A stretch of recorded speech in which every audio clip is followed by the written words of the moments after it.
Newton's first law of motion states that a body remains at rest or in motion at a constant speed in a straight line, except insofar as it is acted upon a force.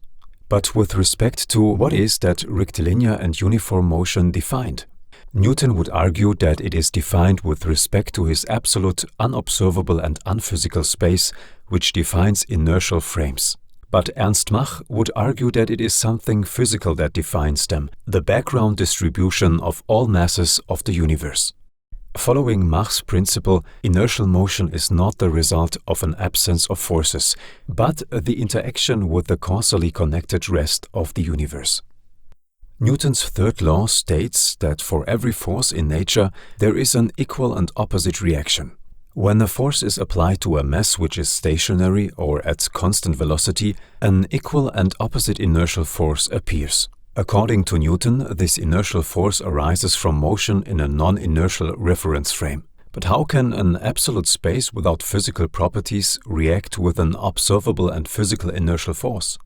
The origin of the first force can be easily identified as of electromagnetic origin, but the inertial force can't be of electromagnetic origin.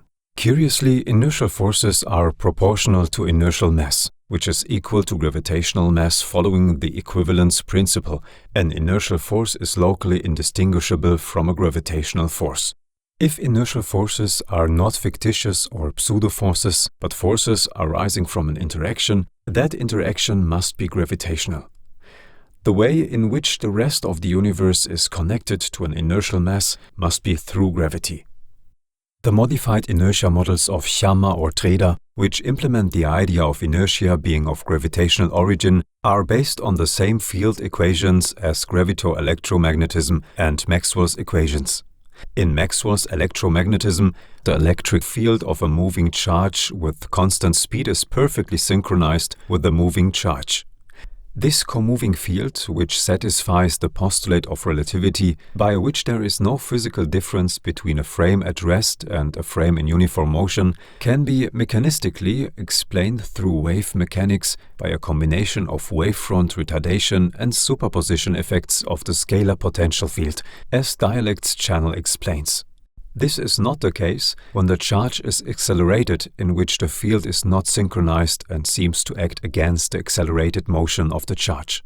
One could think that the gravitational field acts in a similar way as the electromagnetic one, and inertia arises only in the case of accelerated motion.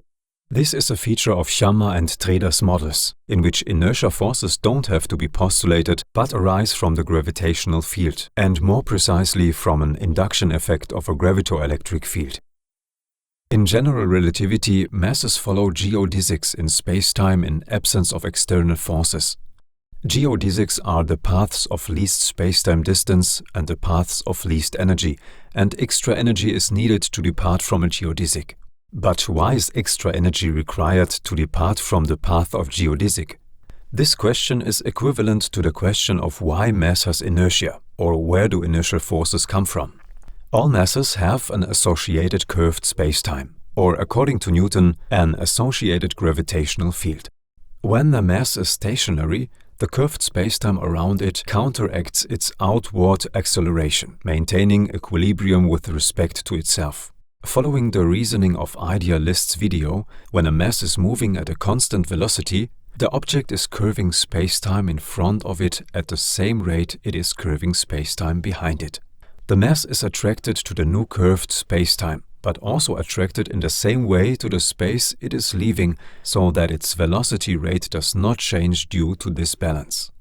In the direction of motion of the mass, it experiences length contraction, which defines its velocity vector, the direction of its momentum. Momentum is the relative rate and magnitude in which the mass curves and uncurves spacetime, and depends on its inertial mass and velocity.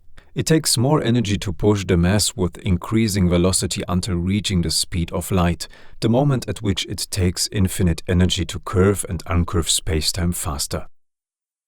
From Mach's perspective, the kinetic energy gained by a mass when a force is applied to it has an origin in gravity, since the kinetic energy term is built including the gravitational potential and making it relational. When a particle changes position due to a force applied to it, meaning an accelerated change in spacetime, its curved spacetime or gravitational field must also adopt this change over time. This change is not instantaneous, but happens at the speed of light. The reaction force exerted by the inertial mass against the cause that it is pulling it from its geodesic must come from curving a new region of spacetime around itself. The force and energy applied tends to separate the source from its gravitational field, and the field reacts in opposition with an effect we call inertia. That means that the inertial force comes from spacetime resisting a change in the curved spacetime. Inertia thus appears when trying to dissociate the inertial mass from its gravitational field or curved spacetime. The higher the inertial mass, the higher the spacetime curvature, and the higher the gravitational field's force or curved spacetime exerts. If you apply an unbalanced force to the mass, the inertia that resists that force is spacetime's reluctance to unwarp the space that's already warped by the mass. Nonetheless, the mass will respond by accelerating until you remove the force, then will move at a constant velocity through space. This offers an intuitive explanation for the equivalence principle. The gravitational mass is the same as the inertial mass, because both play the same role of curving spacetime, which explain inertia and gravity. Apart from Idealist's video, this explanation was also partly described by João Bosco, for which there are links in the description.